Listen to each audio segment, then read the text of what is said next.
Panama పత్రాల కుంభకోణం case విచారణలో సుప్రీంకోర్టు అనర్హుడిగా ప్రకటించడం వల్ల రాజీనామా చేసిన పాకిస్తాన్ ప్రధాని నవాజ్ షరీఫ్ ఇప్పుడు ప్రజల్లో బలాన్ని చాటుకునే ఆలోచన చేస్తున్నారు. అందుకే వచ్చే వారం ప్రసిద్ధ గ్రాండ్ ట్రంక్ మార్గంలో ఇస్లామాబాద్, లాహోర్ మధ్య రోడ్ షో చేయాలని యోచిస్తున్నట్లు సమాచారం.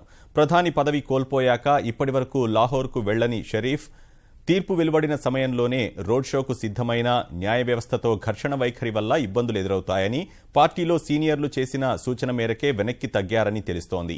అదీకాక రోడ్ షోతో భద్రతా పరంగా సమస్యలు ఎదురవుతాయనే భావన వల్లే షరీఫ్ సందిగ్ధంలో పడ్డారని అనుకుంటున్నారు.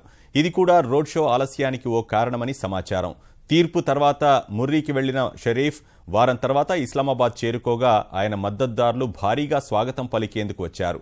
వారి కారణంగానే ఆయన ఆలోచన మారిందని, అందుకే వచ్చే వారం రోడ్ షో చేసేందుకు సిద్ధమవుతున్నట్లు తెలుస్తోంది.